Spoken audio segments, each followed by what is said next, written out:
Welcome to the Send It Love Technique by Dr. Amanda Harms. I'm so glad you were able to get this video and to watch it because the content of this video can change your life in really good ways. I know it has mine, for sure. The Send It Love Technique is a technique that you can use daily at any time that you need. Not necessarily anywhere. It's not something you really want to do in front of people. But if you can find a place that's quiet, that's the perfect place to be, where you're quiet and alone and you don't need anybody watching because it's kind of weird. And it feels really weird at first when you start doing this technique, but the more you do it, the more you're going to crave it, just like I crave it. And I need the Send It Love every week because life is hard. It's hard being human. And so we want to be able to send it love when we can. So we don't have to deal with all those hard negative emotions that accompany us on a daily basis. This way we can process them and get rid of them and then get new emotions. So the first thing that we want to do for the Send It Love technique is step 1. We want to be your own best friend, okay? Being your own best friend requires you to look inside yourself. I call it flip the switch.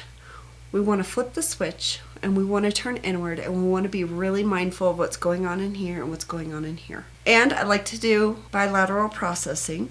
Bilateral processing has been shown to help with emotion regulation and it helps the brain and it's pretty cool.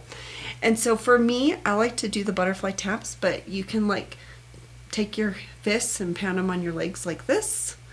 You can listen to bilateral music. There's different ways that you can do bilateral processing. You can move your eyes back and forth, whatever you like.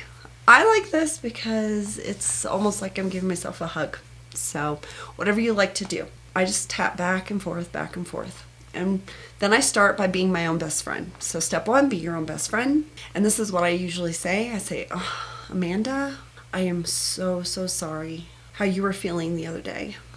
I'm so sorry that you feel hurt, you feel guilt, you feel anxious, you feel trapped. Whatever the emotion is, it's good to name it and to say how you feel and just identify it because emotions like to be identified. They like to be acknowledged, okay? So that's what I'm doing. What I'm doing is I'm trying to elicit the true meaning or feeling or whatever it is behind all of that. So let's say lately I've been feeling a lot of guilt, and so when I come to do my Be Your Own Best Friend, I'll just sit there and go, okay, Amanda, I'm really sorry that you're feeling a lot of guilt right now. I'm really sorry. This really sucks. Okay, that's the worst you say about it. We don't say anything more because we're not judging. We're not judging the experience. So we're just sitting there, Amanda, I'm so sorry. And as I sit there, what I'm trying to do is bring up the emotion, like that sadness or that anger or frustration or whatever it is that comes along with the guilt. And normally when I really go through it, I will start to cry. And so now this is the part where we really start to feel the emotion. This is coming step 2, okay? Step 2. This is the most important step. So this one, listen up. This is very important. Step 2 is letting go of the emotion. So once we've elicited the emotion and we've now brought it up, now we're going to feel it. And this is when I will start to cry because I am a crier big time. But you don't have to cry. You don't have to cry. You can do that shake it off technique, which we'll show in a minute. And so this is where I cry and I start to notice where I feel and how I feel. Okay, so I'm noticing if I start crying, I usually notice tension in my eyes and in my jaw. I notice this pain in my chest. I notice how it expands and how it feels and how it hurts, but I'm not judging it at all. I'm just noticing how it feels, where it feels. That's it. And I'm just sitting there being in the moment with it as I cry. And I release So when I'm crying, I'm just like that. And I just release that emotion as I'm tapping. Now, if you can't cry, you can do the shake it off technique. And it's kind of just, for me, I'll just shake my arms and I'll just breathe. I just kind of shake it out. I'll shake my legs. Sometimes you can just jump up and down and just release that emotion. Once you've done that, you want to take a step back, because it shouldn't be more than 5 minutes, okay? You just want to take a step back, come back. Notice if that feeling is stuck. Notice if it's still there. If it is, maybe you need to do some more crying or shaking. If not, that's okay. So we're just sitting here. Maybe it's gone. If it's not gone, this is a part where I like to say a little prayer and ask God to come in and finish healing my heart. And then when I feel like, okay, I've processed those emotions, I've released them, then I move on to step 3. Okay, so step 3 is be your own cheerleader. This is the part where you get to tell some pretty awesome things about yourself, okay?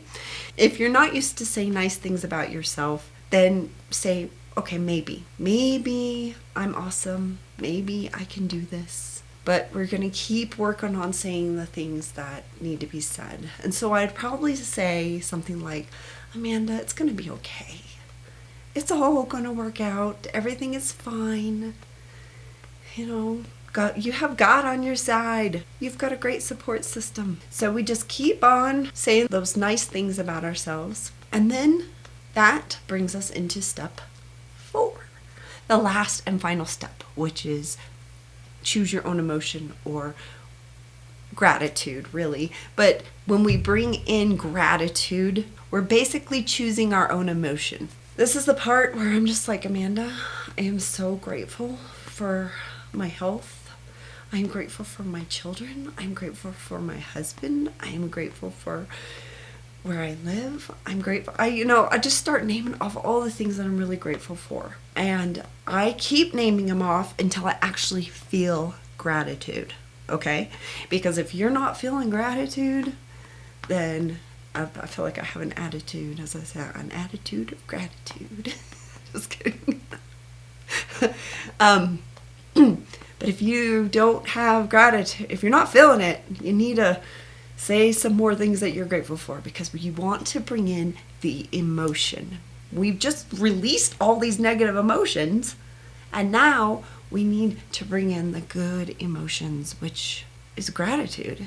It all starts with gratitude. And then gratitude brings love and joy and peace, all those good emotions. And then I just bask in that wonderful, happy emotion. And then I give myself a hug.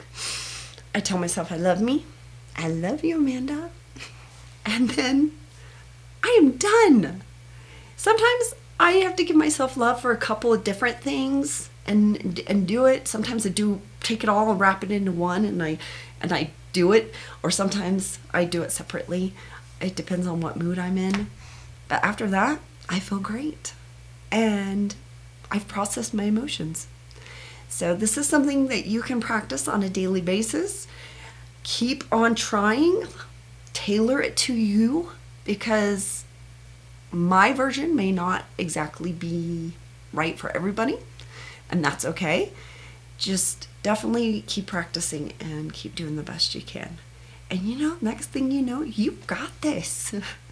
You figured out how to feel your emotions, process them properly and effectively, and you can go through life just not having to worry at all, because you know how to deal with life.